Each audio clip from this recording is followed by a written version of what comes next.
Қайырлы күн достар, бүгін мен сіздерге клубника в шоколаде жасаудың жолын көрсететін боламын. Ең бірінші клубниканы тазалаудан бастайық. Мендегі клубника бұл египетская клубника дейді. Осы базалардан көрсеңіздер болады. Осындай крупный, өте әдемі және шірігендері арасында болмайды. Шіріген клубниканы пайдаланбаймыз. Негізі клубниканы тазалау барысында кішкене осы салқын суға кішкене сода қосып жібереміз де, соған бір ұзақ емес 2-3 минутқа клубникаларымызды салып қоямыз. Себебі кез келген ягод түрлері жерде өсетін болғандықтан арасында әртүрлі біз көзімізге көрінбейтін шаңдар, бактериялар болуы мүмкін. Сол себепті осылай бірінші содаға салып жақсылап тазалаймыз клубниканы. 2-3 минутқа қойып қоямыз. Сол кезде жаңағыдай мусорлардың барлығы көрсеңіздер судың түбіне түсіп кетеді өзі. Қараңыздар, осылай 2-3 минутқа қойып, сосын ағынды суға, яғни крандағы суға жақсылап бір тазалап шайып аламыз. Шоколадты ерітетін басты құрал бұл бізде мармит деп аталады. Негізі шоколадты 3 түрлі жолмен ерітуге болады. Біріншісі ол микроволновкада. Бірақ микроволновкада ерітуге мен онша кеңес бермеймін, себебі микроволновканың зияны туралы өздеріңіз оқып көрсеңіздер болады. Және екінші түрі ол суда, яғни водяной пар жасап, сода ерітуге болады. Ол өте ұзақ және жаңағыдай суды бірінші қайнатасың, жұмысы көп былайша айтқанда. Ал үшінші түрі осындай мармит. Достар, ешқашан воскқа арналған мармитті алмаңыздар. Себебі воскқа арналған ол ыдысының өзі питьевой, яғни тамаққа арналмағанда ол жаңа ыдыстан химиялық бөлінділер ыстыққа, суыққа реакция береді, білесіздер. Ал оның жаңағыдай воскқа арналған шугаринге, бір адушкаларға арналған, бірақ тамаққа емес. Тамаққа осындай өзінің арнайы шоколадқа арналған мармиттер болады, достар. Міне бұның ыдысының өзі кәдімгі осындай кастрюля. Және мынау ысытатыны. Осыны пайдаланамын мен шоколадты еріткенге. Әсіресе заказға жасайтын болсаңыздар, қыздар, біреудің денсаулығына салғырт қарамайық, тек қана осындай зиянсыз ыдыстарды пайдалануға тырысайық. Келесі біздің этабымыз, қыздар, шайып алған клубникамызды осылай марлыға немесе салфеткаға әбден суын кепкенше осылай жайып аламыз. Бізге клубниканың жағын, жапырақ жағын бүлдір болмау керек. Себебі сонымен әдемі көрінеді және шоколадқа салған кезде де сол жерін пайдаланамыз. Өзіме үйге қыздарыма, балаларыма жасап жатырмын. Сол себепті перчатка пайдаланбаймын. Егер басқа заказға жасайтын болсаңыздар, мейлінше перчатка пайдаланған дұрыс. Санитарияны сақтаған дұрыс. Егер клубникамыз су болып тұрса, онда шоколадты ұстамайды. Енді осыны холодильникке салып қоямыз. Келесі процесс, қыздар, ол шоколад таңдау. Білесіздер, ең белгілі әрі ең қымбат шоколад бұл Калибау шоколады, бельгийский. Бұны таңдаудың бірінші себебі бұл халал, достар. Міне халал белгісі. Және бұл бағасы негізі арзан тұрмайды. Байқасаңыздар, қазір глазурь қосатындар бар шоколадтың орнына, және де арзан шоколадтарды да қосатындар бар. Бірақ сіздер бір рет дәмін татқаннан уже білесіздер қайсының қандай екен. Себебі Калибауды жеп көріп, басқа шоколадпен жасалған жеп көрсеңіздер, дәмі екі түрлі болады. Және бұл ешқашан арзан сатылмайды. Енді осыны біз қазір ертеміз. Ерткен кезде біз қалай бұны аламыз? егер сіз алғаш рет жасап көріп жатқан адам болсаңыз, ешқашан мынаның шоколадтың барлығын ертіп жасап көрмеңіз. Ең бірінші, мысалға 70%-ін ертесіз, 30%-ін суытуға алып қаласыз. Ол дегеніміз, мысалға мен қазір 200 граммды ертетін болсам, 170 граммын аламда ертемін.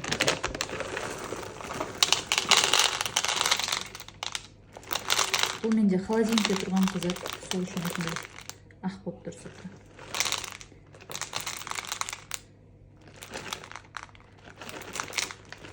Жетпіс грамм қазір алып ертемін.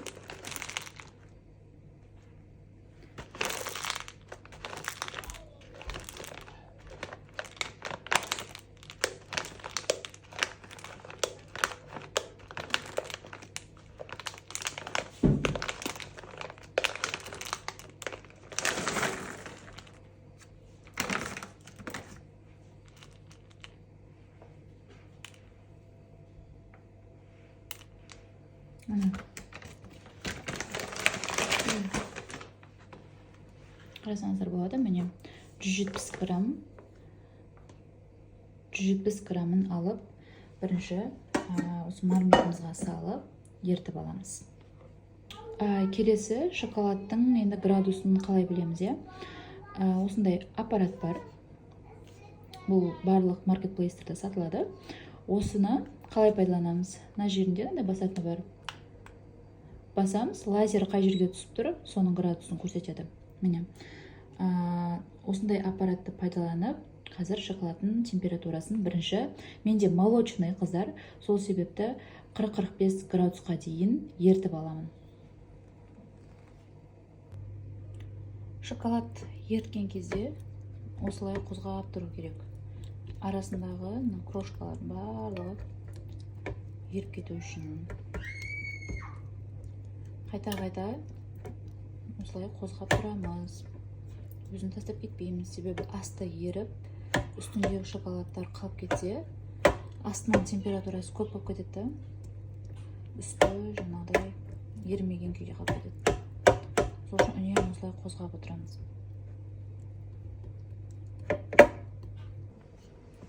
Міне біздің шоколадымыз қазір 43 градусқа дейін ерттік.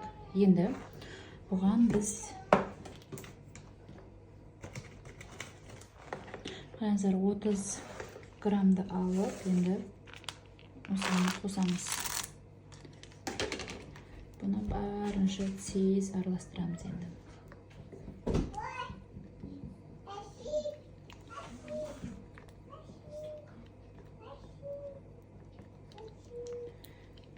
Ішіндегі, яғни шоколадтарды ертеміз.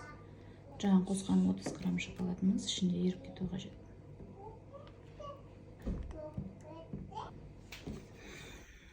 Қыздар, міне біздің неміз қазір. Міне 30 градусқа жетті. Бұл молочный шоколадтың рабочий градусы. Енді уже осымен жұмыс жасай берсек болады. Енді жаңағы клубникамызды аламыз. И пергаментная бумага или фольганы алып, соған жаятын боламыз қазір.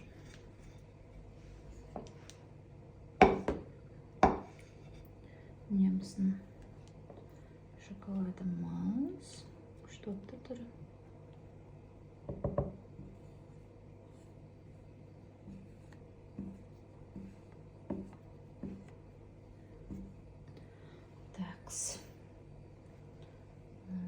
Астына қояйыншы осылай. Негізі бір бокалға құйып алсаңыздар да болады. Енді қалай жағамыз? Қараңыздар, егер букет жасайтын болсаңыздар, астынан шпажканы алып дайындаймыз. Ал егер букет емес, кәдімгі қорапқа салатын болсаңыздар, осылай құйрығынан ұстаймыз. Сосын барып, батырып аламыз.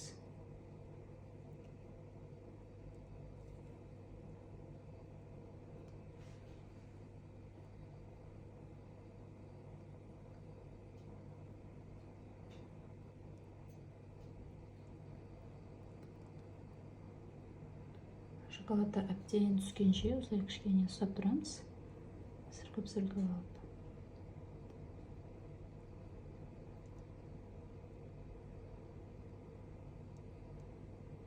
Міне. Осыны енді пергамент қағазымызға орналастырамыз. Міне.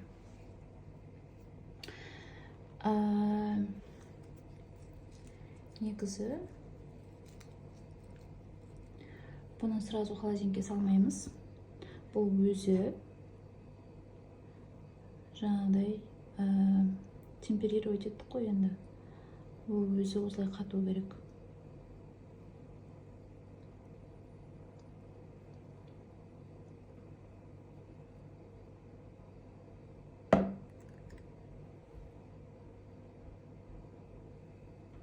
Дұрыс темперировать етілген шоколад бұл 2-3 минуттың ішінде беті жаңағы глянцевый болып өзі қатып қалады. Егер ондай болмаса, оны морозильникке салып ары қарай қатырамын деп әуре болмай-ақ қойыңыздар. Демек сіздер шоколадты дұрыс жасамағансыздар деген сөз. Егер дұрыс шоколадты дұрыс жасамасаңыздар, оны қанша холодильникке салыңыз, морозильникке салыңыз, ол бәрібір дұрыс шықпайды, қыздар. Сол үшін температурасына аса қатты мән береміз. 1-2 градус еш нәрсе қылмайды деп ойламаңыздар. Бүкіл жасаған еңбектеріңіз күйіп кетеді сол 1-2 градусқа. Мен уже қатып жатыр ән. Күшті қатып жатыр. Ол өзі қатып қалады. 15-20 минуттай осылай кухняда ұстайсыздар. Бөлменің температурасы қатты ыстық, қатты суық, сквозняк болмау керек. Осылай бөлме температурасын ұстайсыздар. Өзі беті қатып қалады. Сосын оны қалай пайдалансаңыздар да өздеріңіз білесіздер. Так, мінекей күшті шығып жатыр. Негізінде қыздар, ең басында бастап келе жатқан қыздар болса, я вам советую көп заттан алмаңыздар сразу. Мысалға, шоколадтың өзін кейбіреулер сразу қабымен алады ғой, қабымен. Сөйтеді, оны өткізе алмай жүреді. Шоколадтың жарамдылық мерзімі 2 жыл, қыздар. 2 жылда сіздер оны пайдаланып бітесіздер ма, бітпейсіздер ма? Белгісіз. Және сол сияқты жаңағыдай әртүрлі, мысалы, бетіне озауыр жасайтын болсаңыздар, не жасайтын болсаңыздар да, ол заттарды да тоже көп қып алмаңыздар. Егер в дальнейшем жасай алмай қалсаңыздар, босқа қалып кетеді. Біреулер мысалы коробкадан да толтырып алып қояды. Олай шығынға ұшырайсыздар. Қыздар, қараңыздар, 1-2 минут уақыт өтті. И менің бірінші құлпынайымды, бірінші жаңағы неге салған құлпынайымды қараңыздар енді. Міне, беті өзі осылай қатып қалды. Міне. Қолға ұстасам да қолға жағылмайды. Мен негізі шоколадын қалың қып жасаймын. Көп жерлер жұқа қып жасайды ғой. Шоколады қалың болса, күшті дәмді болады. Қыздар, келесі нәрсе осындай ол формочкалар. Яғни қалған шоколадты жаңағыдай оформлениеге жұмсасаңыздар болады, немесе осындай формочкаларға құйсаңыздар болады. Міне. Бұны осылай құйып, сразу морозильникке салып қойсаңыздар болады. 2-3 минуттың ішінде қатып, бетіне оформление жасауға болады. Қыздар, қараңыздар, біздің клубникамыз өзі осындай, міне,